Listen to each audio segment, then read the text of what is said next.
Hi, I'm John, and I'm a level 1 chef. My name's Alejandro, and I'm a level 2 chef. Hi, I'm Saul. I've been a professional chef for the past 20 years. Today I'm making chicken quesadillas. They're super tasty, super easy, and also just a fun snack for like any time. Today we're gonna make quesadillas al pastor, and they're gonna be sincronizada style, which just means 2 tortillas stacked. It's a perfect marriage between tacos al pastor and quesadillas. So today we're making a blue corn quesadilla with handmade queso fresco, queso Oaxaca, roasted tomatillo sauce, and squash blossoms.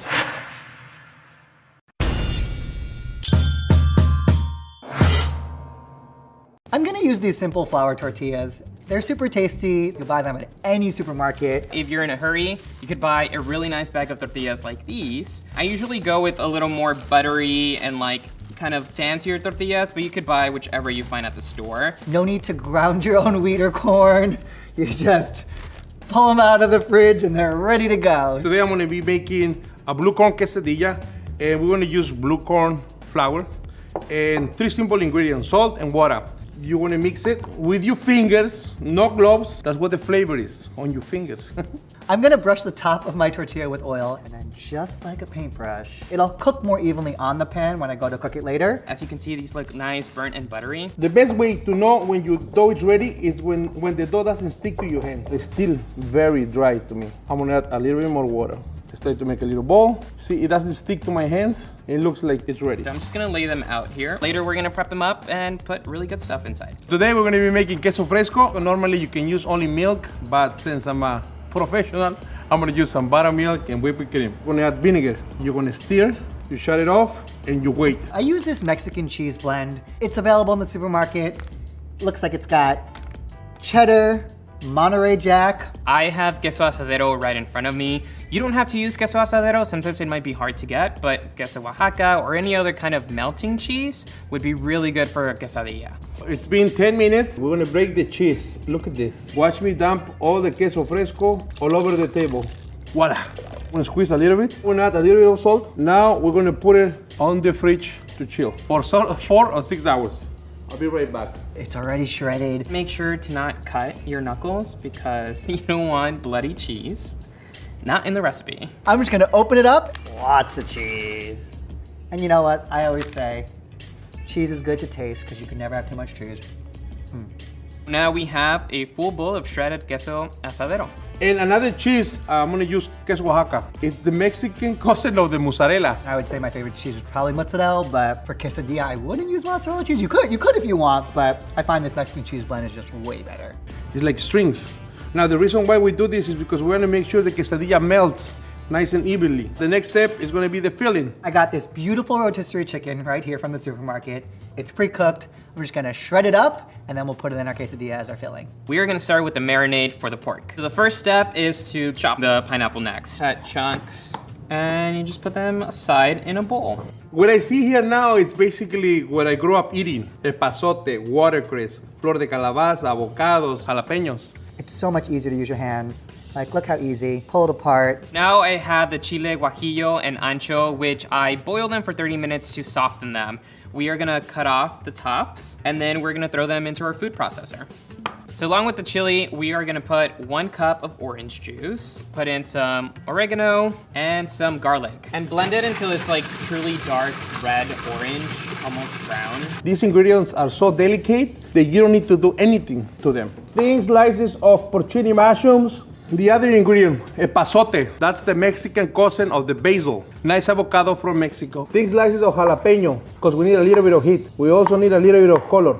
Watercress. This is gonna add the freshness that I'm looking for and a little bit of a bitterness too. Now we have our slow cooker here and all of our ingredients. We're gonna start with the pork. After that, chile, guajillo, and ancho marinade. Put in your pineapple, put your onion, your cilantro, and then you put your salt. And lastly, a cup of beer. So I like to use Mexican light beer. That'll give it some extra juice. Just put the lid on and set it on high for 4 hours. I think they even make pre-shredded chicken, but I'm gonna shred my own because I know how to do that. Today we're making a roasted tomato jalapeno salsa. The key of making a great salsa is by having simple quality ingredients. For example, a white onion. And we are going to roast them because we want them to be sweet like our chef. After the onion, I'm gonna do the jalapeno. Tomatillos have a really nice citric flavor, which is great for a sauce and a topping. It's the Mexican cousin of the tomato. Unlike other folks who like to home make their sauces, you too can buy them in the supermarket. I feel like sometimes you buy store-bought and it's hard kind of measuring how hot it's gonna be or how mild or how actually like tasty. I'm not trying to reinvent the wheel here. I got some store-bought guac, some store-bought salsa, and some sour cream because time is essence. Now we're gonna do a little bit of garlic. That's the color that we want. Nice charcoal. Let's add a little bit of salt. We're gonna move on to the chile serrano. Cut the top, slice this open in half. We're also gonna use some chile de árbol. Chile de árbol, that's gonna get the heat that this salsa needs. Now the tomatoes. If you wanna have a more milder sauce, remove the seeds. I'm going to remove the vegetables. The cousin, the niece, the nephew, the uncle jalapeno. We're gonna broil them for 5 minutes, then take them out, flip them over, and broil them for 5 more minutes. And these will be great as toppings for the quesadilla. You can pick and choose which ones you want. I happen to like all of them. All right, so while the tomatillos and chile serrano are broiling, we are gonna start prepping the other part of the sauce. We have our onion, cilantro, our lime, our garlic, and our salt, and we're gonna blend it. I'm struggling a little bit to get all the ingredients, so you might just have to turn it off, give it a little shake. I think if you want to make your own guac, that's great. Have fun, same with salsa. Okay, well no, it's blended enough. This is my Mexican blender. Start with garlic and your 2 peppers. I can start smelling the spiciness of the pepper. Let's add the rest of the family. The onions, tomatillo, tomato. Now we have our broiled tomatillos and chile serrano straight from the oven, and you're just gonna plop them in there. Now, salsa martajada is basically roasted vegetables with peppers on a molcajete. And yes, it's supposed to be chunky. We have this really nice consistency, and now we're gonna make it creamy. And to do that, we're gonna use an avocado. This salsa looks almost ready. We're gonna add some fresh cilantro. This is going to be delicious for my quesadilla. Okay, I think that's good. Now that it's fully blended, we're gonna stick it in the fridge, let it cool until you're ready to serve your quesadilla. We're ready to assemble our quesadilla. So now you're gonna get a bag like this, close it together in half, another half. This is one way to save the world. Use your plastic bags to press your tortillas. So there we have it. Make sure to scoop up as much chunkiness as you can. All the cilantro, the onion, the pineapple. If the dough doesn't stick to your hands, that means it's nice and ready for your tortilla. Now you're gonna put this one right here, press it. When you make this type of tortilla, it needs to be fresh. I'm gonna put my tortilla face down in the pan with the oil side, and then on half of the tortilla, cheese, and then a layer of chicken. We are gonna grab our tortillas and we're gonna sprinkle them with a little bit of cheese. Lay your tortilla flat, and then you're gonna grab your pork and you're gonna put some on top. A little more, why not? You can never have too much chicken. And then another layer of cheese. I also have green peppers here. You could just give them a little roast. And then you put your other tortilla, kind of like a sandwich. I'm just gonna take half of my tortilla and fold it over. We're gonna add our queso Oaxaca, the porcini mushrooms. We're gonna add the squash blossoms, a little bit of jalapenos, and then the beautiful queso fresco, the watercress. You press it a little bit, make sure the cheese stays. We're gonna add a little bit of oil, because I want my quesadillas to be a little bit of crunchy. So I'm gonna let this cook for about 2 to 3 minutes. Let it get golden brown on the bottom, and I can just check it easily with my spatula. But once it's golden brown, then I'll flip it and let it cook on the other side. Who's a pro? And this is why you pay $25 for a quesadilla in a restaurant. Now it's time to plate up my quesadilla. Just gonna cut it into thirds. Cut it in fourths. I'm just gonna lay them on a plate like this. We're gonna also put these on. How about that? Now this is ready to eat. I'm gonna grab some green salsa and I'm just gonna kind of put it up top or in the middle, make it seem like I'm at a fancy restaurant. You grab some sour cream. I don't even want to put anything else, but I'm gonna have to make it look prettier. Otherwise, I won't look like a pro. We have the roasted salsa, thin slice of avocado, maybe just one squash blossom. A little bit of this. This jalapeno, just in case if you're like me. They told me to eat healthy, so I'm gonna put a little bit more watercress. And we wanna finish it with some queso fresco. And this is my quesadilla. And this is my al pastor quesadilla sincronizada. And there you have it. Squash blossom quesadilla with porcini mushrooms, salsa martajada, homemade queso fresco, Oaxaca cheese. What else you want? What else you want?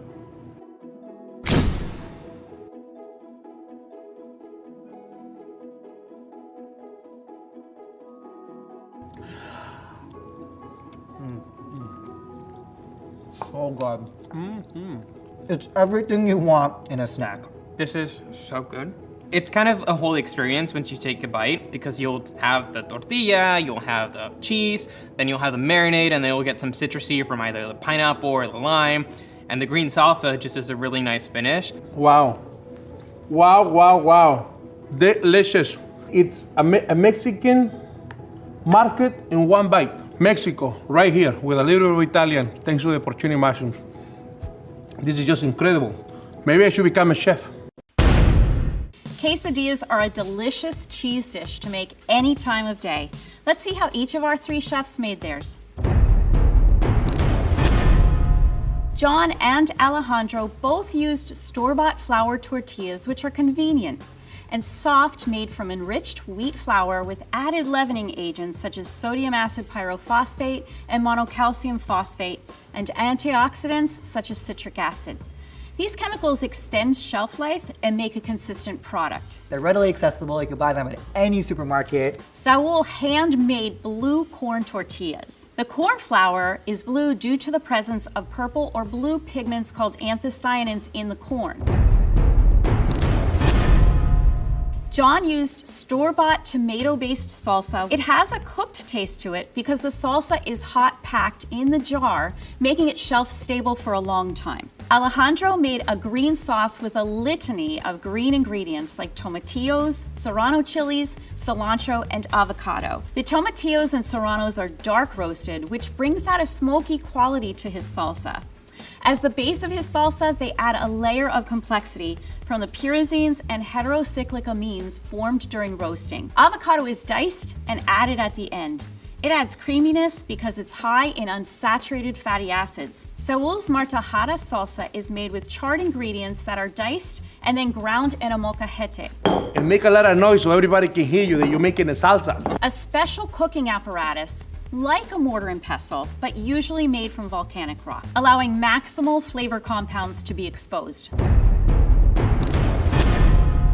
John used a combination of various cheeses like Colby and Monterey Jack that was already shredded. And it says Mexican, so you got that going for you. Great. Monterey Jack is a cheese that's been around since the 1600s, where it was first made by Franciscan monks in California. Its name is derived from the jack, an apparatus that was originally used to press the curds. These cheese blends have preservatives added, but still have a shorter shelf life once they're opened because the cheese is already shredded, exposing maximum surface area to potential foodborne pathogens. Alejandro added shredded queso asadera to his quesadilla. This cheese is slightly yellow colored because it's a cow's milk cheese. Cows consume beta-carotene when they eat grass, but can't metabolize it, so the golden color is expressed in their milk. Saul made his own queso fresco by heating milk and cream together to just below boiling. This destabilizes some of the watery soluble whey proteins.